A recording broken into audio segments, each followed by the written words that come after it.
നമസ്കാരം. ന്യൂസ് ട്രെൻഡ്സിലേക്ക് എല്ലാ പ്രേക്ഷകർക്കും ഒരിക്കൽ കൂടി സ്വാഗതം. ലോക്സഭാ തെരഞ്ഞെടുപ്പ് 2024 സംസ്ഥാനത്തെ പോളിംഗ് ശതമാനത്തിൽ കനത്ത ഇടിവുണ്ടായത് മുന്നണികളെ കുഴയ്ക്കുകയാണ്. 2019 പൊതുതെരഞ്ഞെടുപ്പിനെ അപേക്ഷിച്ച് 7% ഏതാണ്ട് 7% കുറവ് വോട്ടുകളാണ് ഇക്കുറി സംസ്ഥാനത്ത് പോൾ ചെയ്തത്. കനത്ത ചൂടിനൊപ്പം മറ്റെന്തെങ്കിലും ഘടകം പോളിംഗിനെ സാരമായി ബാധിച്ചിട്ടുണ്ടോ എന്നത് വ്യക്തമല്ല. 40 ദിവസം നീണ്ട വാശിയേറിയ പ്രചാരണത്തിനാണ് ഇത്തവണ തെരഞ്ഞെടുപ്പ് സാക്ഷ്യം വഹിച്ചത്. LDFും UDFും NDAയും ശക്തമായ പ്രചാരണം നടത്തി. മുമ്പത്തേതിൽ നിന്ന് വ്യത്യസ്തമായി കൂടുതൽ മണ്ഡലങ്ങളിൽ ത്രികോണ മത്സരത്തിൻ്റെ പ്രതീതിയുണ്ടായി. ദേശീയ നേതാക്കളും മന്ത്രിമാരുമടക്കം മത്സരിച്ചതോടെ തെരഞ്ഞെടുപ്പ് വാശി അതിൻ്റെ പാരമ്യത്തിലായിരുന്നു. എന്നാൽ പോളിംഗ് ദിനത്തിൽ കേരളം എല്ലാ പ്രതീക്ഷകളും തകർത്തു. നമ്മുടെ ഈ തെരഞ്ഞെടുപ്പ് കമ്മീഷൻ്റെയൊക്കെ അവകാശവാദം 80% മുകളിൽ ആളുകൾ ഇത്തവണത്തെ തെരഞ്ഞെടുപ്പിൽ വോട്ട് ചെയ്യുമെന്നായിരുന്നു. പക്ഷേ നിയമസഭാ തെരഞ്ഞെടുപ്പിനൊപ്പം പോലും 2021 നടന്ന നിയമസഭാ തെരഞ്ഞെടുപ്പിനൊപ്പം പോലും പോളിംഗ് നടന്നില്ല എന്നുള്ളതാണ് ഏറ്റവും പ്രധാനപ്പെട്ട കാര്യം.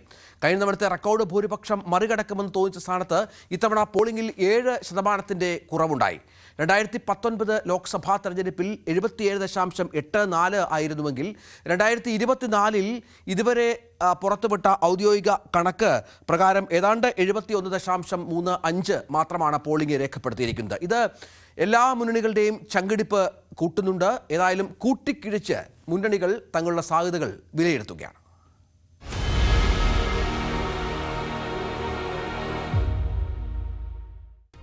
Political Grand Finale, co-presented by Berger Paints, 100 years of trust. Educational partners, IBIS Group of Educational Institutions. ഇനി കണ്ണടച്ചല്ല, കണ്ണ് തുറന്ന് സ്വപ്നം കാണാം. IBISലൂടെ Indian Institute of Commerce, Lakshya. Join Indian Institute of Commerce, Lakshya. 21ാം വയസ്സിൽ life is settled. And Jain deemed to be University, Kochi. Be the change, be the future with Jain deemed to be University, Kochi. ഈ polling ശതമാനത്തിലെ കുറവ് ഒട്ടും ബാധിക്കില്ല എന്നുള്ളതാണ് മൂന്ന് മുന്നണികളുടെയും അവകാശവാദം. സാധാരണ തെരഞ്ഞെടുപ്പ് അതിൻ്റെ ഫലം വരുന്നിടം വരെ ഈ ആത്മവിശ്വാസത്തിൽ ഒട്ടും കുറവ് രാഷ്ട്രീയ പാർട്ടികൾക്കും സ്ഥാനാർത്ഥികൾക്കും ഒരിക്കലും ഉണ്ടാവാറില്ല. പക്ഷേ ഇത്തവണ ചങ്കിടിപ്പ്, നെഞ്ചിടിപ്പ് പലർക്കും വർദ്ധിക്കുന്നതിൻ്റെ കാരണം മറ്റൊന്നുമല്ല, തങ്ങളുടെ ശക്തി കേന്ദ്രങ്ങളിൽ പോലും പോളിംഗ് കുറഞ്ഞു എന്നത് വല്ലാത്ത തരത്തിൽ ഈ മൂന്ന് മുന്നണികൾക്കും ആശങ്കയാകുന്നുണ്ട് എന്നുള്ളതാണ് പ്രധാനപ്പെട്ട വിവരം. നമുക്ക് ഈ വിഷയം അടുത്ത 1 മണിക്കൂർ ഒന്ന് ചർച്ച ചെയ്യണം. ഇതുമായി ബന്ധപ്പെട്ട വിശകലന വിദഗ്ധർ നമ്മോടൊപ്പം ചേരുന്നുണ്ട്. ശ്രീ ജോർജ് പൊടിപ്പാറ, മാധ്യമപ്രവർത്തകൻ, ശ്രീ N. ശ്രീകുമാർ, മാധ്യമപ്രവർത്തകൻ, ശ്രീ ഷാബു പ്രസാദ്, വലത് നിരീക്ഷകൻ എന്നിവർ ഈ ചർച്ചയുടെ ഭാഗമാകുന്നു.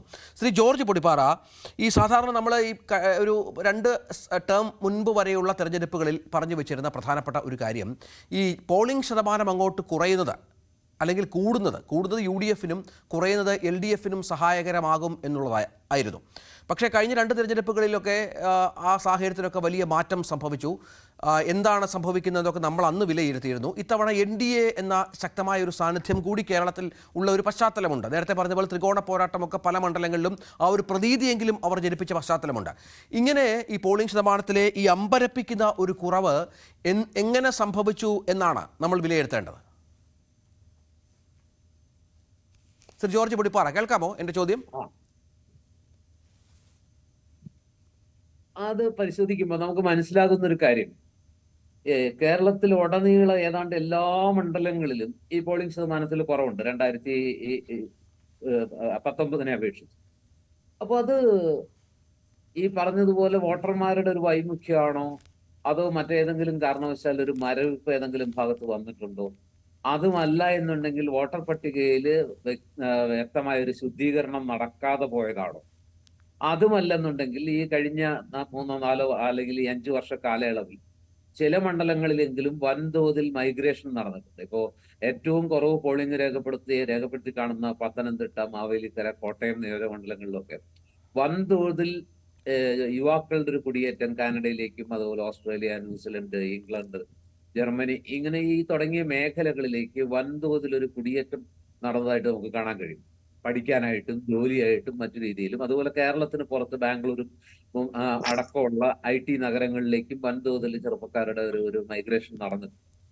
ഇവരാരും പഴയ പോലെ ആവേശത്തിൽ ഒരുപക്ഷെ തിരിച്ചു വന്ന് ഈ വോട്ടിംഗ് ഡേയിൽ വോട്ട് രേഖപ്പെടുത്താൻ വേണ്ടി മാത്രം വന്നു എന്ന് കരുതാൻ, അല്ലെങ്കിൽ അങ്ങനെ വന്നിട്ടില്ല. ഇപ്പൊ ഞാൻ താമസിക്കുന്ന ഒരു വളരെ ചെറിയ ഒരു ചുറ്റുവട്ടത്തിൽ തന്നെ എനിക്കറിയാവുന്ന ഒരു 25-30 വോട്ടുകൾ നാട്ടിലില്ലാതെ ഇങ്ങനെ പോയിട്ടുണ്ട്. ഒരു 10-40 വീടുകൾ എടുക്കുമ്പോഴാണ്, അല്ലെങ്കിൽ 10-20 വീടുകൾ എടുക്കുമ്പോൾ 30-40 വോട്ടുകൾ സ്ഥലത്തില്ലാത്ത ചെറുപ്പക്കാർ മുഴുവൻ പുറത്തു പോയിരിക്കുന്നു. അതുപോലെ തന്നെ പലരും മക്കളോടൊപ്പം ബാംഗ്ലൂരിലും അവിടെ ഇവിടെയൊക്കെ താമസമാക്കുന്നു. ഇങ്ങനെ ഒരു 30 വോട്ടുകളൊക്കെ അവരൊക്കെ സ്ഥിരമായിട്ട് വോട്ട് ചെയ്യുന്നവരുമാണ്. അതാണ് അതിന്റെ ഒരു പ്രത്യേകത. ഒരിക്കലും വോട്ട് കളയുന്നവരോ അല്ലെങ്കിൽ വോട്ട് ചെയ്യാൻ വൈവിധ്യമുള്ളവരോ അല്ല. പക്ഷെ സ്ഥലത്തില്ലാത്തത് കൊണ്ട്, അവർക്ക് പ്രായമായതുകൊണ്ട് വോട്ട് ചെയ്യാൻ വേണ്ടി മാത്രം വരാൻ കഴിയാത്തൊരു സാഹചര്യം. മക്കളാണെങ്കിൽ ജോലി ചെയ്യുന്നു, ജോലി ഉപേക്ഷിച്ച ഇത്രയും ദൂരം യാത്രയൊക്കെ ചെയ്ത് വരാൻ അവർക്ക് സാധ്യതയില്ല. പിന്നെ അത് കൂടാതെ ഒരു പക്ഷേ ഈ തെരഞ്ഞെടുപ്പിലൊക്കെ ഒരു വിശ്വാസ തകർച്ച, യുവാക്കളെ സംബന്ധിച്ചിടത്തോളം അങ്ങനെ ഒരു തകർച്ച എല്ലാം കണക്കാ എന്നുള്ള ഒരു ജനറലൈസേഷനിലേക്ക് അവർ പോകുന്നുണ്ടോ എന്ന് നമ്മൾ സംശയിക്കേണ്ടിയിരിക്കുന്നു. അല്ല, അങ്ങനെ ഒരു അവിശ്വാസം ഈ മുന്നണികളോട് ഉണ്ടാകേണ്ട സാഹചര്യം എന്താണ് ശ്രീ ജോർജ് പടിപ്പാറ? നമുക്കറിയാം, ഈ 3 മുന്നണികളും വലിയ അവകാശവാദം ആദ്യം മുതൽ തന്നെ ഉന്നയിച്ച ഒരു തെരഞ്ഞെടുപ്പാണ് ഇത്. പരമാവധി അവരുടെ വോട്ടുകൾ നിരവധി വിഷയങ്ങൾ, അവരുടെ വോട്ടുകൾ പോളിംഗ് ബൂത്തിൽ എത്തിക്കാൻ അവർ ശ്രമിക്കും. നിരവധിയായ വിഷയങ്ങൾ, വികസനമടക്കം രാജ്യം നേരിടുന്ന മറ്റു പല വിഷയങ്ങളടക്കം ജനങ്ങളുടെ മുന്നിൽ എത്തിച്ചു തന്നെ വളരെ ഫലപ്രദമായ ഒരു തെരഞ്ഞെടുപ്പ് പ്രചരണ കാലമാണ് കടന്നുപോയത്. എന്നിട്ടും ഈ വിമുഖത എന്നുള്ളതാണ് അമ്പരപ്പിക്കുന്നത്. നമ്മളെ സംബന്ധിച്ചിടത്തോളം ഇതിന് കൃത്യമായ ഉത്തരം കണ്ടെത്താൻ നമ്മളെ ബുദ്ധിമുട്ടിക്കുന്ന ഒരു കാര്യം, 2019 ഇത്ര ആവേശപൂർവ്വം വോട്ട് ചെയ്യാൻ ആളുകളെ പ്രേരിപ്പിച്ച വികാരം എന്താണ്? രാഹുൽ ഗാന്ധി പ്രധാനമന്ത്രിയാകും എന്നൊരു തോന്നലിൽ അദ്ദേഹം ആദ്യമായിട്ട് കേരളത്തിൽ മത്സരിക്കാൻ വരുന്നു.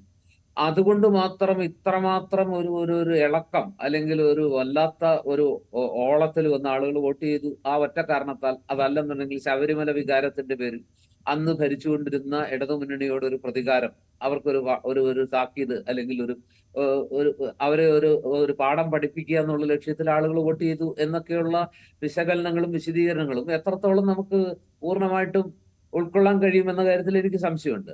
എന്നാൽ ഈ തവണത്തെ കാര്യം എടുത്തു നോക്കിയാൽ ആളുകളുടെ ഈ ഇത്രയും വിമുഖത വരാനിടയാക്കുന്ന ഒരു സാഹചര്യം, ഒരുപക്ഷെ മറ്റെന്നത്തേക്കാൾ കൂടുതൽ പ്രചരണത്തിന് സമയം കിട്ടി. എല്ലാ മുന്നണികളും അരയും തലയും മുറുക്കി രംഗത്തുണ്ടായിരുന്നു. ഒരുപക്ഷെ കേരളത്തിന്റെ ചരിത്രത്തിൽ തന്നെ ഏറ്റവും ശക്തമായി പോരാട്ടം നടക്കുന്ന ചില മണ്ഡലങ്ങൾ, NDA ഇത്രമാത്രം വെല്ലുവിളി ഉയർത്തിയ ഒരു കാലം ഉണ്ടായിട്ടില്ല. തൃശ്ശൂര്, തിരുവനന്തപുരം, ആറ്റിങ്ങൽ പോലെയുള്ള മണ്ഡലങ്ങളിലൊക്കെ NDA വിജയസാധ്യത പോലും ഉണ്ടാക്കുന്ന രീതിയിലുള്ള അതിശക്തമായ പ്രചരണം അഴിച്ചുവിട്ട് 2 മുന്നണികൾക്കും വലിയ വെല്ലുവിളി, ചിലത്തെങ്കിലും ശക്തമായ മുന്നണികളെക്കാൾ മുൻപിൽ നിൽക്കുന്നു എന്നൊരു തോന്നൽ, ഇതൊക്കെ സൃഷ്ടിച്ചിട്ടും ഈ പറഞ്ഞ ഇതെല്ലാം ഉള്ള ഈ ശക്തമായ ത്രികോണ മത്സരം നടക്കുന്ന മണ്ഡലങ്ങളിൽ മുമ്പൊക്കെ ജയസാധ്യത ഇല്ലാത്തതുകൊണ്ട് ഒരുപക്ഷെ BJPയോട് അനുഭാവമുള്ള വോട്ടർമാര് പോയി ചെയ്തിട്ടും വലിയ കാര്യമൊന്നുമില്ല, നമുക്ക് സാധ്യതയില്ല, അതുകൊണ്ട് എന്തിനു വെറുതെ മെനക്കെടുന്നു എന്ന രീതിയിൽ വോട്ട് മരവിപ്പിക്കുന്ന ഒരു സാഹചര്യം ഉണ്ടെങ്കിൽ, ഇത്തവണ തൃശ്ശൂരിലും തിരുവനന്തപുരത്തും ആറ്റിങ്ങലും അടക്കമുള്ള മണ്ഡലങ്ങളിലെങ്കിലും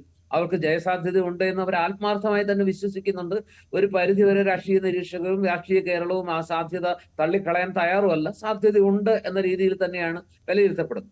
എന്നിട്ട് ഈ 3 മുന്നണികളും ഒരേപോലെ സകല ശക്തിയും സകല വിഭവശേഷിയും ഉപയോഗിച്ച് ദേശീയ നേതാക്കളുടെ വലിയ എന്താ പറയാ കൂട്ടം തന്നെ, ഒരു ഘോഷയാത്ര തന്നെ കേരളത്തിലേക്ക് ഉണ്ടായി. അവിടെയെല്ലാം റോഡ് ഷോകളിലൊക്കെ വൻ ജനപങ്കാളിത്തം, അതുപോലെ തന്നെ വലിയ ഒരു പൊതു സമ്മേളനങ്ങളിൽ, ശ്രീ പിണറായി വിജയന്റെ പൊതുസമ്മേളനങ്ങൾക്ക് ആണെങ്കിൽ വലിയ ജനക്കൂട്ടം.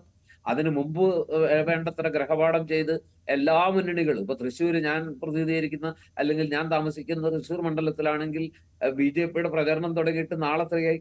അപ്പോ എല്ലാ അർത്ഥത്തിലും ഇത്രത്തോളം ശക്തമായ പ്രചരണം നടത്തിയിട്ട് ഇത്രയും വാശിയേറിയ ഒരു പോരാട്ടം നടന്നിട്ടും കേന്ദ്ര സംസ്ഥാന സർക്കാരുകളുടെ പ്രവർത്തനത്തെക്കുറിച്ച്, അവരുടെ ഭരണത്തെക്കുറിച്ചുള്ള കൃത്യമായൊരു വിലയിരുത്തലാകും എന്ന രീതിയിലുള്ള വിശകലനങ്ങളും വിശദീകരണങ്ങളും ഒക്കെ പുറത്തു വന്നിട്ടും ഈ ആളുകൾ 5-6% ആളുകൾ 2019 അപേക്ഷിച്ച് വോട്ട് ചെയ്യാൻ എത്തിയില്ല എന്നുള്ളത് എന്തുകൊണ്ട് എന്ന ചോദ്യത്തിന് സത്യം പറഞ്ഞാൽ വ്യക്തമായ ഒരു ഉത്തരം തീർച്ചയായും അത് തന്നെയാണ് ഈ രാഷ്ട്രീയ പാർട്ടികളെ വല്ലാതെ കുഴക്കുന്നത്. ഒരു പ്രധാനപ്പെട്ട കാര്യം, ഈ തെക്കൻ കേരളത്തിലാണ് വോട്ടിങ്ങിൻ്റെ കാര്യത്തിൽ അമ്പരപ്പിക്കുന്ന കുറവുണ്ടായത് എന്നുള്ളതാണ്. വടക്കൻ കേരളത്തിലേക്ക് പോയാൽ നമ്മൾ ഈ മലപ്പുറത്തായാലും കോഴിക്കോട്ടായാലും വയനാട്ടിൽ 5%-ഓളം കഴിഞ്ഞ തവണത്തേക്കാൾ 7% കുറവുണ്ട്. അത് നമുക്ക് ചർച്ച ചെയ്യണം. വടകരയിലൊക്കെ 77.66% പോൾ ചെയ്തിട്ടുണ്ട്. കണ്ണൂരിൽ 76.89, താരതമ്യേന കഴിഞ്ഞ തവണത്തെ അത്രയുമൊക്കെ വന്നിട്ടുണ്ട്. കാസർഗോഡ് 75.29 എന്ന കണക്കാണ്. ഈ പ്രദേശത്ത് ഈ പ്രദേശങ്ങളുടെയൊക്കെ ശക്തി നമുക്കറിയാം. ഈ വടകരയിലൊക്കെ വലിയ രാഷ്ട്രീയ പോരാട്ടം നടന്ന മണ്ഡലത്തിൽ 77.866 എന്നത് നമുക്ക് നിസ്സാരവൽക്കരിക്കാവുന്ന ഒരു പോളിംഗ് അല്ല. ശ്രീ എൻ ശ്രീകുമാർ, നേരത്തെ ശ്രീ ജോർജ് പടിപ്പാറ പറഞ്ഞതുപോലെ സ്ഥാനാർത്ഥികളുടെ മികവിനൊന്നും ഒട്ടും കുറവുണ്ടായിരുന്നില്ല. എല്ലാ മുന്നണികളും 3 മുന്നണികളും അവതരിപ്പിച്ച സ്ഥാനാർത്ഥികൾ ഏതെങ്കിലും ഒരു തരത്തിൽ കരുത്തന്മാരും അത്തരത്തിൽ ജനങ്ങൾ ഇഷ്ടപ്പെടുന്നവരുമൊക്കെ ആയിരുന്നു. 3 മുന്നണികളും അത്തരത്തിലാണ് ഇത്തവണത്തെ തെരഞ്ഞെടുപ്പിനെ കണ്ടത്. വിഷയങ്ങൾക്ക് ദാരിദ്ര്യമുണ്ടായിരുന്നില്ല. പക്ഷേ ജനത്തിന് പൊതുവെ ഈ തെരഞ്ഞെടുപ്പുകളോട് ഒരു അലർജി, അല്ലെങ്കിൽ ഈ സമീപകാല രാഷ്ട്രീയ സംഭവവികാസങ്ങളുമായി ബന്ധപ്പെട്ട എന്തെങ്കിലും ഒരു വിമുഖത, ഞങ്ങൾ വോട്ട് ചെയ്തിട്ട് എന്താണ് കാര്യമെന്ന് ചോദിക്കുന്ന തരത്തിൽ, അല്ലെങ്കിൽ പുതിയ തലമുറ വോട്ടർമാർ, ഈ കന്നി വോട്ടർമാരുടെ ഒരു വിമുഖത, ഇതൊക്കെ ഒരുപാട് ചർച്ചയാക്കേണ്ട കാര്യമാണ്. എന്താണ് സംഭവിച്ചത് യഥാർത്ഥത്തിൽ തെരഞ്ഞെടുപ്പിൽ എന്നാണ് താങ്കൾ മനസ്സിലാക്കുന്നത്? അതായത് രഞ്ജിത്ത്, നമ്മുടെ നാട്ടില് ഈ ലോക്സഭാ തെരഞ്ഞെടുപ്പും നിയമസഭാ തെരഞ്ഞെടുപ്പും തദ്ദേശ സ്വയംഭരണ സ്ഥാപനങ്ങൾക്കുള്ള തെരഞ്ഞെടുപ്പും ഒക്കെ വ്യത്യസ്ത രീതിയിൽ കാണുമ്പോൾ ഇത് വലിയൊരു കുറവായിട്ട് എനിക്ക് തോന്നുന്നില്ല. കാരണം അവരെ നേരിട്ട് ബാധിക്കുന്ന ചില വിഷയങ്ങളിൽ അവർ കൂട്ടമായിട്ട് എത്തി വോട്ട് ചെയ്യും. ഇപ്പൊ വാർഡ് ഇലക്ഷൻ ആണെങ്കിൽ അത് കാണാം, നമുക്ക് നിയമസഭാ തെരഞ്ഞെടുപ്പിലും അതൊരു പരിധിവരെ കാണാം. ലോക്സഭാ തെരഞ്ഞെടുപ്പ് ആകുമ്പോൾ അത് ഞങ്ങൾക്ക് വലിയ കാര്യമൊന്നുമില്ല എന്നൊരു തോന്നൽ സ്വാഭാവികമായിട്ട് ചില വിഭാഗങ്ങൾക്കൊക്കെ ഉണ്ടാകാറുണ്ട്. ഒന്ന് അതിൻ്റെ ഒരു കാരണമാകാം. രണ്ടാമത്തെ കാരണം, ഈ 70% വരുന്നത് ഞാനൊരു കുറവായിട്ട് കാണുന്നില്ല. കാരണം 70% അതിലധികവും വരുന്ന ഒരു പോളിംഗ് എന്ന് പറയുമ്പോൾ ഒരു നല്ല പോളിംഗ് ആയിട്ടാണ് എൻ്റെ ഒരു കാഴ്ചപ്പാട്. അതിൽ ഭിന്നാഭിപ്രായം ഉള്ളവരുണ്ടാകാം. ഇത് നമ്മൾ ഈ തെരഞ്ഞെടുപ്പ് നടക്കുന്നത് ഏപ്രിൽ മാസത്തിലാണെന്നും ഉത്സവകാലമാണെന്നും ഒഴിവുകാലമാണെന്നും അതിഭയങ്കര ചൂടുകാലമാണെന്നും ഒക്കെ ആലോചിക്കുമ്പോൾ അതിൻ്റെതായ ഒരു കാര്യമുണ്ട്. പിന്നെ നിങ്ങൾ ഓർമ്മിക്കാതെ പോയൊരു സംഭവം ഞാൻ പറയാം. രാവിലെ വോട്ട് ചെയ്യാൻ പോളിംഗ് ബൂത്തിൽ എത്തിയ ഒരാള് വോട്ടിംഗ് മെഷീൻ തകരാറായിട്ട് 1 മണിക്കൂർ കാത്തു നിന്നിട്ട് തിരിച്ച് വീട്ടിൽ പോയാൽ പിന്നെ അയാൾ പോകണമെന്നില്ല. അങ്ങനെ എത്രയോ സ്ഥലത്തുണ്ടായിട്ടുണ്ട്. ഈ വലിയ നമ്മുടെ മറ്റേ നീണ്ട നിര എന്ന് പറയാറുണ്ടല്ലോ. അപ്പൊ ഈ നിരയില് എത്ര നേരം നിൽക്കും ഒരാള്? ഈ നിര എപ്പോഴും അവസാനിക്കും എന്ന് കരുതുന്നവരുണ്ട്. അപ്പൊ അങ്ങനെയൊക്കെ ഉള്ളവരൊക്കെ ആ വിമുഖതയൊക്കെ കാണിച്ചിട്ടുണ്ട്. ഇത് ഒരാള് ഭയങ്കര തിരക്കാണ്, അവിടെ ഭയങ്കര ചൂടും, വോട്ട് ചെയ്യാൻ നിൽക്കാൻ പോലും സ്ഥലമില്ല, ഒരു തണൽ പോലും ഇല്ല എന്നൊക്കെ പറയുമ്പോൾ അത് കേൾക്കുന്നവരിലേക്കൊക്കെ മാറും. ഇതൊക്കെ നിസ്സാര കാര്യമായിട്ട് തോന്നുമെങ്കിലും വോട്ടർമാരിലൊരു കാര്യമായ രാഷ്ട്രീയ താല്പര്യങ്ങളില്ലാത്ത വോട്ടർമാരെ ഇതൊക്കെ പിൻവാങ്ങാൻ സഹായിച്ചിട്ടുണ്ട്. പിന്നെ നേരത്തെ നമ്മുടെ ശ്രീ പൊടിപ്പാറ പറഞ്ഞതുപോലെ വോട്ടേഴ്സ് ലിസ്റ്റിൽ ഒരുപാട് പേര് വെട്ടിപ്പോയിട്ടുണ്ട്. പിന്നെ ചേർത്ത വോട്ട് തന്നെ ചിലതൊക്കെ ചെയ്യാൻ പറ്റില്ല എന്ന രീതിയിൽ ചലഞ്ച് ചെയ്തിട്ടുണ്ട്. അങ്ങനെ ഒരുപാട് വിഷയങ്ങൾ വന്നിട്ടുണ്ട്. അപ്പൊ അതിന്റെ ഒക്കെ ഒരു ഭാഗം കൂടി ആകാം ഇത്. പിന്നെ നമ്മൾ മറ്റു കാര്യം ആലോചിക്കേണ്ടത്, ഒരു തെരഞ്ഞെടുപ്പ് എന്ന് പറയുമ്പോൾ ഇപ്പൊ 3 രാഷ്ട്രീയ കക്ഷികളും എന്തായാലും അവർക്ക് ജയിക്കാൻ വേണ്ടി ഒരു പരമാവധി ആളുകൾക്കിടയിൽ വലിയ പ്രചരണമൊക്കെ നടത്തിയിട്ടുണ്ടെന്നുള്ളതൊക്കെ നിങ്ങൾ പറഞ്ഞു, ശരിയാണ്. ആ പ്രവർത്തകർ തന്നെയാണ് ഈ വോട്ട് ചെയ്യിക്കാനായിട്ട് കൂടുതലും സമ്മർദ്ദം ചെലുത്തിയിട്ടുള്ളത്. ഇപ്പൊ വൈകുന്നേരം 4 മണിക്കൊക്കെ പഴയ കാലത്ത് ഈ വോട്ടിളക്കുക എന്ന് പറയും, അവസാന നിമിഷം വോട്ട് ഇളക്കി കൊണ്ടുവരിക എന്നുള്ളത്. അപ്പൊ അങ്ങനെ ആ ലിസ്റ്റ് വെച്ച് നോക്കുമ്പോൾ ഒരു ഡിവിഷനിലെ ഒരു 100-300 വോട്ടുകളൊക്കെ കുറഞ്ഞിട്ടുള്ളൂ. ഇപ്പൊ 1500 വോട്ടുള്ള ഒരു ഡിവിഷനിൽ 1200 പേര് വോട്ട് ചെയ്തിട്ടുള്ള കണക്കൊക്കെ എനിക്കറിയാം. അപ്പൊ അങ്ങനെയൊക്കെ ഉള്ളപ്പോൾ അത് വലിയൊരു പോളിംഗ് ശതമാനം കുറഞ്ഞു എന്നൊക്കെ നമ്മൾ പറയുന്നത് ഈ രാഷ്ട്രീയ കക്ഷികൾ എന്താ വെച്ചാല് അവർക്ക് പിടിച്ചു നിൽക്കാൻ വേണ്ടിയിട്ട് പറയുന്നത്. അല്ല സാർ, ഈ പത്തനംതിട്ടയിലെ ഒരു കണക്ക് 10%. 10% കുറവ് പത്തനംതിട്ടയിൽ ഉണ്ടായി എന്നുള്ളതാണ്. അതുപോലെ തന്നെ സമാനമായി തന്നെ കോട്ടയത്ത്, അത് ശ്രീ ജോർജ് പൊടിപ്പാറ അദ്ദേഹം പറഞ്ഞു വെക്കുകയായിരുന്നു, ഈ മൈഗ്രേറ്റ് ചെയ്യപ്പെട്ട ആളുകൾ നിരവധി ആളുകളുണ്ട്.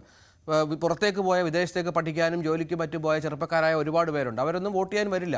അതൊക്കെ വലിയ തരത്തിൽ നമ്മുടെ ജനാധിപത്യ സംവിധാനത്തെ ബാധിക്കുന്ന ഒന്നാണല്ലോ. വോട്ടുണ്ടായിട്ടും അത്തരത്തിൽ വോട്ട് ചെയ്യാൻ വരുന്നില്ല. അതുപോലെ തന്നെ തിരുവനന്തപുരത്ത് പോളിംഗ് കുറഞ്ഞു. മാവേലിക്കരയിൽ 65% മാത്രമാണ് പോളിംഗ് രേഖപ്പെടുത്തിയിരിക്കുന്നത്. അങ്ങനെ 5-10% കുറഞ്ഞ ജില്ലകൾ നമ്മുടെ തെക്കൻ കേരളത്തിലുണ്ട്. അത് നിസ്സാരമാണോ? അതെ, ഞാൻ പറഞ്ഞ നിസ്സാരമാണോ എന്ന് ചോദിച്ചാൽ ഇതൊരു നമ്മുടെ ജനാധിപത്യത്തിന് ജനങ്ങൾ ഏത് രീതിയിൽ നോക്കിക്കാണുന്നു എന്ന് വിലയിരുത്താറായിട്ടില്ല എന്നാണ് ഞാൻ പറഞ്ഞത്. കാരണം ജനാധിപത്യത്തെ ജനങ്ങൾ നോക്കിക്കാണുന്നത് ഇതൊരു ഘടകമായിട്ട് ഞാൻ കാണുന്നില്ല. ഇത് അവർക്ക് അവരുടേതായ കാരണങ്ങളുണ്ട്. ഞാൻ പറഞ്ഞില്ലേ, ഒരു ചെറിയ കാര്യം ഞാൻ പറഞ്ഞല്ലോ, വോട്ടിംഗ് മെഷീൻ രാവിലെ കേടായാൽ ഒരാള് എത്ര മണിക്കൂർ അവരുടെ ആ വരിയിൽ നിൽക്കും? അപ്പൊ തിരിച്ചു പോയിട്ട് വൈകുന്നേരം പോകാമെന്ന് വിചാരിച്ചു വൈകുന്നേരം പോകാതിരിക്കുന്ന എത്രയോ പേരുണ്ട്. അപ്പൊ ഇത് അവസാനം അവർ തന്നെ സമ്മതിച്ചല്ലോ, ഇലക്ഷൻ കമ്മീഷൻ. ചില സ്ഥലങ്ങളിലല്ല, പല സ്ഥലങ്ങളിലും വോട്ടിംഗ് യന്ത്രം വളരെ പതുക്കിയായിരുന്നു. രാത്രി 12:30 വരെയൊക്കെ വോട്ടിംഗ് നടത്തിയ ചരിത്രം ഈ ആധുനിക കാലത്ത് നിങ്ങളൊന്ന് ആലോചിച്ച് നോക്കൂ. ബാലറ്റ് പെട്ടിയില് നമ്മള് ബാലറ്റ് പേപ്പർ ഉപയോഗിച്ചിട്ട് വോട്ട് ചെയ്ത കാലത്ത് 5 മണിക്ക് വോട്ട് അവസാനിച്ച കാലമുണ്ട്. ഇതിപ്പോ എല്ലാവിധ അത്യന്താധുനിക സജ്ജീകരണങ്ങൾ ഉണ്ടായിട്ടും അവിടെ പോലും രാത്രി 12 വരെ നീളുന്നു എന്ന് പറഞ്ഞിട്ട് അവസാനം എന്താ പറയുന്നത്? പരിചയക്കുറവാണെന്ന്. അപ്പൊ ഈ പരിചയക്കുറവെന്ന് വെച്ചാൽ ഇത് ഈ നമ്മുടെ തെരഞ്ഞെടുപ്പ് കമ്മീഷൻ കുറെ കാലം മുമ്പ് തന്നെ അതിന്റെ ഒരുക്കങ്ങൾ നടത്താറുണ്ട്, മറ്റേ പരിശീലനം കൊടുക്കാറുണ്ട്. അപ്പൊ ഈ പരിശീലനം ഒന്നും മര്യാദയ്ക്ക് കൊടുത്തിട്ടില്ലേ? എന്തൊരു ന്യായീകരണമാണ് ഈ ഇലക്ഷൻ കമ്മീഷൻ പറയുന്നത്? തെരഞ്ഞെടുപ്പ് നമ്മുടെ നാട്ടിലെ ബാലറ്റ് പേപ്പറിൽ വോട്ട് ചെയ്ത കാലത്ത് 5 മണിക്ക് അവസാനിക്കും വോട്ടെടുപ്പ്. ഇവിടെ വോട്ടിംഗ് യന്ത്രം വന്നിട്ട് സ്പീഡിൽ വോട്ട് ചെയ്യാൻ തക്കതായ സംവിധാനം ഉണ്ടായിട്ട് രാത്രി 12 വരെ. എന്താണ് രാമേന്ദ്ര നമ്മൾ ഈ കേൾക്കുന്നത്? ഞാൻ പറഞ്ഞ ഇതൊക്കെ ജനങ്ങൾക്ക് മടുപ്പുണ്ടാക്കും ഇത്. കാരണം യന്ത്രം ഉണ്ടായിട്ട് കാര്യമില്ല, പ്രവർത്തിപ്പിക്കാൻ അറിയണ്ടേ? പണ്ട് ഗോവിന്ദ മാഷ് പറഞ്ഞ പോലെ മൈക്ക് പ്രവർത്തിപ്പിക്കാൻ അറിയണ്ടേ? അപ്പൊ അതുപോലെ നമുക്ക് ഇതൊക്കെ ഒരു ഘടകങ്ങളാണ്. നമുക്കൊരു വിരസത എന്ന് പറയുന്നത് ഈ കാതോരം കേൾക്കുന്ന കാര്യങ്ങൾ കൊണ്ടാണ്. ഇപ്പൊ രാവിലെ പോയൊരു വീട്ടമ്മ പറയാണ്, അയ്യോ ഇപ്പൊ പോകണ്ട കേട്ടോ, അവിടെ തിരക്കും ഭയങ്കരം, വെയിലും ഭയങ്കരം. പിന്നെ ആര് പോകും? പിന്നെ വൈകുന്നേരം ആകുമ്പോഴാണ് അവരെ കുട്ടികളൊക്കെ നമ്മുടെ പാർട്ടി പ്രവർത്തകർ കൊണ്ടുപോകുന്നത്. എല്ലാ പാർട്ടി പ്രവർത്തകരും നന്നായിട്ട് പരിശ്രമിച്ചിട്ടുണ്ട് ഇപ്പോഴ്. പിന്നെ പോളിംഗ് ശതമാനം കൂടിയത് കൊണ്ട് അങ്ങനെ ഇങ്ങനെയൊക്കെ പറയുന്നത് സ്ഥാനാർത്ഥികളുടെ അവരുടെ മനസ്സ് നിങ്ങൾക്ക് അറിയാമല്ലോ. ജയിക്കുമോ തോൽക്കുമോ എന്നുള്ളതൊന്നും അവർ പുറത്ത് കാണിക്കുന്നില്ല. തോറ്റാൽ അവസാനം കുറ്റം പറയാ സ്ഥാനാർത്ഥിയാണ്, പാർട്ടിയല്ല. ആ സ്ഥാനാർത്ഥിയുടെ ഗുണഗണങ്ങൾ അപ്പ ചർച്ച. സ്ഥാനാർത്ഥി വരുമ്പോഴും ചർച്ച ചെയ്യുന്നത് ഗുണഗണങ്ങളാണ്, തോൽക്കുമ്പോഴും ചർച്ച ചെയ്യുന്നത് ഗുണഗണങ്ങളാണ്. അപ്പൊ അവര് പറയും അവിടെ വോട്ടിംഗ് ശതമാനം കുറഞ്ഞു, കഴിഞ്ഞ തവണ ഇത്രയും ഉണ്ടായിരുന്നു, അപ്പൊ ഇത്തവണ ഇത്ര കുറഞ്ഞു. അപ്പൊ അതിന്റെ ഒരു കാര്യം അവര് പറയുമ്പോൾ നമ്മൾ അതങ്ങ് ഏറ്റുപിടിക്കും. അത് ഏറ്റുപിടിക്കേണ്ട കാര്യമില്ല. 70% മുകളിൽ പോളിംഗ് വന്നാൽ എന്റെ അഭിപ്രായത്തിൽ നല്ല പോളിംഗ് തന്നെയാണ്. ശ്രീ ഷാഹു പ്രസാദ്, താങ്കൾക്ക് അങ്ങനെ അഭിപ്രായമുണ്ടോ? 70%, 71.63 ഒക്കെയാണ് പുതിയ പോളിംഗ് ശതമാനം. അല്പം കൂടെ ഒക്കെ വർദ്ധിച്ചേക്കാം. കുറച്ചുകൂടി വോട്ടുകൾ, ഈ പോസ്റ്റൽ വോട്ടുകളുടെ കാര്യത്തിലൊക്കെ ഒരു വ്യക്തത വരേണ്ടതുണ്ട്. പക്ഷേ അപ്പോഴും തെക്കൻ കേരളത്തിൽ വലിയ തോതിൽ പോളിംഗ് കുറഞ്ഞ പശ്ചാത്തലം, തെക്കൻ കേരളത്തിലെ തിരുവനന്തപുരത്തും ആറ്റിങ്ങിലും പത്തനംതിട്ടയിലുമൊക്കെ നമ്മൾ വലിയ രാഷ്ട്രീയ പോരാട്ടമെന്ന് ഈ തെരഞ്ഞെടുപ്പ് കാലത്തുടനീളം പ്രചരിപ്പിച്ചിരുന്ന ഒരു മണ്ഡലമാണ്. ത്രികോണ പോരാട്ടമെന്ന് പറഞ്ഞിരുന്ന മണ്ഡലങ്ങളാണ്. പക്ഷേ അവിടെ പലവിധ ഘടകങ്ങൾ, ഇന്നലെ ആന്റണി പറഞ്ഞത് പ്രധാനപ്പെട്ട കാര്യം എന്ന് പറഞ്ഞാൽ ഈ കള്ള വോട്ടുകൾ, അത് ഇരട്ട വോട്ടുകൾ അടക്കം അത് പോൾ ചെയ്യിപ്പിക്കുന്നതിൽ ജാഗ്രത UDF സംവിധാനം പുലർത്തിയതിൻ്റെ ഭാഗമായാണ് പത്തനംതിട്ടയിൽ വോട്ട് കുറഞ്ഞത്, പോളിംഗ് കുറഞ്ഞത്. അങ്ങനെ ഒരു വാദം UDF-നുണ്ട്. മറ്റൊന്ന് അദ്ദേഹം പറഞ്ഞു വെച്ചത് പത്തനംതിട്ടയിലെ NDA സ്ഥാനാർത്ഥിയോടുള്ള വിമുഖത, അദ്ദേഹത്തെ ഇഷ്ടപ്പെടാത്ത പാർട്ടി പ്രവർത്തകർ, BJP പ്രവർത്തകർ വോട്ട് ചെയ്യാൻ വന്നില്ല. അങ്ങനെ ഈ തെരഞ്ഞെടുപ്പിന് ശേഷം പലവിധ ന്യായങ്ങൾ പറയാം, എങ്കിൽ പോലും ഇതിനൊരു വ്യക്തമായ കാരണം വേണമല്ലോ, ഇത്രയധികം ജനങ്ങൾ ഈ സംവിധാനത്തിൽ പങ്കെടുക്കാതിരിക്കുക എന്നുള്ളതിന്. എന്തായിരിക്കാം? ഒരു കാര്യം ഞാൻ പറയാം. ശ്രീകുമാർ സാർ പറഞ്ഞ ഒരു കാര്യത്തിനോട് എനിക്ക് യോജിപ്പാണ്. 70% മുകളിലുള്ള പോളിംഗ് എന്ന് പറഞ്ഞു കഴിഞ്ഞാൽ അത് മോശമില്ലാത്ത ഒരു നല്ല പോളിംഗ് തന്നെയാണ് എന്നുള്ളത് അത് തന്നെയാണ് എൻ്റെയും അഭിപ്രായം. പക്ഷെ ഇവിടെ നമ്മൾ കമ്പയർ ചെയ്യുന്നത് കഴിഞ്ഞ തവണത്തെ പോളിംഗുമായിട്ടാണ്. എന്തുകൊണ്ടാണ് കഴിഞ്ഞ തവണ വളരെ ആവേശത്തോടുകൂടി ബൂത്തിലെത്തിയ ആൾക്കാർ കഴിഞ്ഞ തവണയും തെരഞ്ഞെടുപ്പ് നടന്നത് ഈ കൊടും വേനൽക്കാലത്ത് തന്നെയാണ്. വേനൽക്കാലം ഇന്നും കേരളത്തിലെ വേനൽക്കാലം എന്ന് പറഞ്ഞു കഴിഞ്ഞാൽ മീനം മേടം മാസങ്ങളിലെ കൊടും ചൂട് ഏത് കാലഘട്ടത്തിലും വളരെ ഭീകരം തന്നെയാണ്. ആ കാലത്ത് തന്നെയാണ് കഴിഞ്ഞ തവണ ഇവിടെ തെരഞ്ഞെടുപ്പ് നടന്നത്. അത് മാത്രമല്ല, ഇത്തവണത്തെ ചൂട് നമുക്ക് നേരത്തെ ശ്രീകുമാർ സാറൊക്കെ പറഞ്ഞതുപോലെ ചൂട് മനുഷ്യന് പുറത്തിറങ്ങാൻ പറ്റുന്ന ചൂടാണ്. ഇപ്പോൾ ഉഷ്ണതരംഗം എന്ന പുതിയ പ്രതിഭാസം അത് കേരളത്തിൽ വന്നിരിക്കുകയാണ്. പഴയ പ്രതിഭാസമാണ്, മറ്റ് സംസ്ഥാനങ്ങളിലൊക്കെ ഉണ്ട്. ഉഷ്ണതരംഗം പ്രഖ്യാപിച്ചിരിക്കുകയാണ്. ചൂട് കൂടിയിട്ടൊക്കെ ഉണ്ട്, പക്ഷെ അത് വേറെ ചർച്ചയാണ്. പക്ഷെ കഴിഞ്ഞ ഒരു 50 വർഷത്തെ ആവറേജ് ചൂട് എടുത്തു കഴിഞ്ഞാൽ ആവറേജ് ടെമ്പറേച്ചർ കേരളത്തിൽ 1-2 ഡിഗ്രിയെ കൂടിയിട്ടുള്ളൂ. നമ്മുടെ ജീവിത രീതികളും നമ്മുടെ ഭക്ഷണക്രമവും ഒക്കെയാണ് ഈ ചൂടിനെ നമുക്ക് സഹിക്കാൻ പറ്റാതെ ആക്കിയ ഒരവസ്ഥയിൽ എത്തിച്ചത്. അതവിടെ നിൽക്കട്ടെ.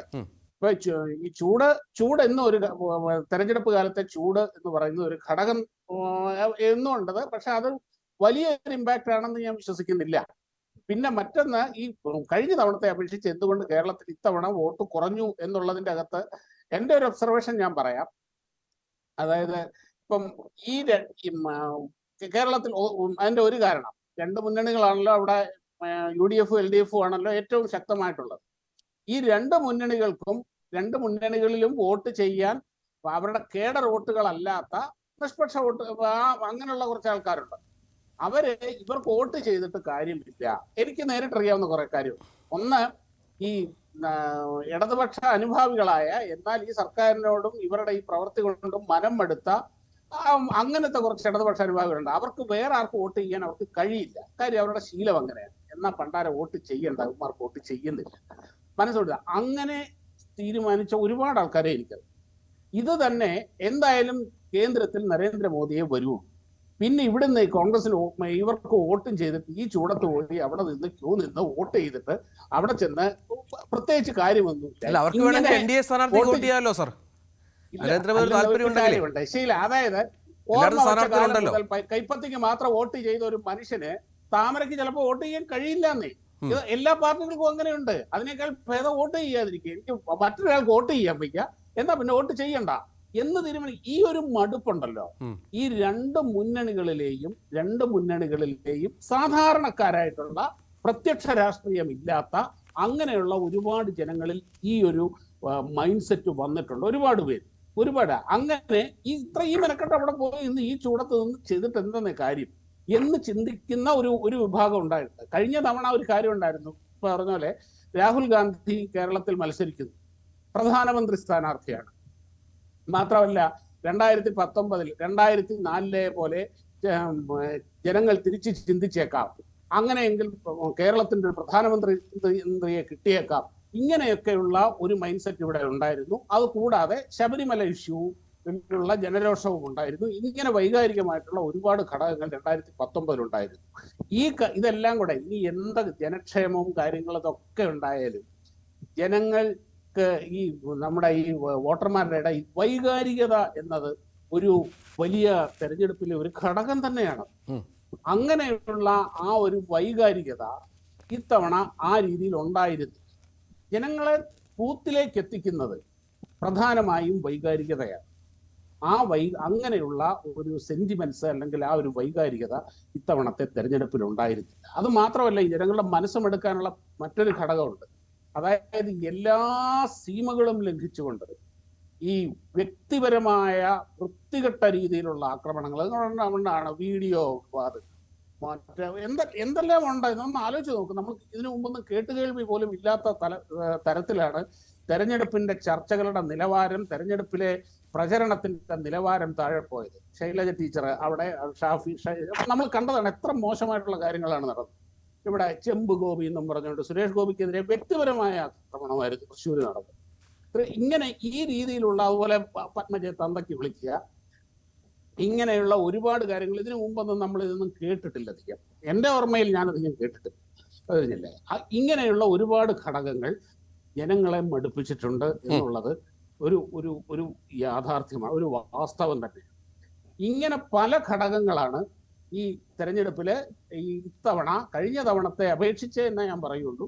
കഴിഞ്ഞ തവണത്തെ അപേക്ഷിച്ച് ഇത്തവണ പോളിംഗ് കുറയാനുണ്ടായ പ്രധാന കാരണങ്ങൾ എന്നാണ് എൻ്റെ ഒരു വിലയിരുത്തൽ. ശരി, തിരിച്ചു വരാം. ഒരു വിലയിരുത്തൽ. പിന്നെ മറ്റൊന്നുകൂടിയുണ്ട്. 15 ലക്ഷത്തോളം ഈ ഇരട്ട വോട്ടുകൾ പട്ടികയിൽ ഉണ്ടായിരുന്നു. അത് ഫലപ്രദമായിട്ട് അത് ഏകദേശം ഇങ്ങനെ ഫിൽട്ടർ ചെയ്തിട്ടുണ്ട്. അതും ഒരു ഘടകമാണ് എന്ന് ഞാൻ അറിയുന്നു. അതിന്റെ ആധികാരികത എത്രത്തോളം ഉണ്ടെന്ന് എനിക്കറിയില്ല. അതും ഉണ്ടാകാം. ശരി, തിരിച്ചു വരാം. ശ്രീ ജോർജ് പൊടിപ്പാറ, ശ്രീ എൻ ശ്രീകുമാർ, ശ്രീ ഷാബു പ്രസാദ് ചർച്ചയിലേക്ക് വളരെ പെട്ടെന്ന് ഇടവേളയ്ക്ക് ശേഷം.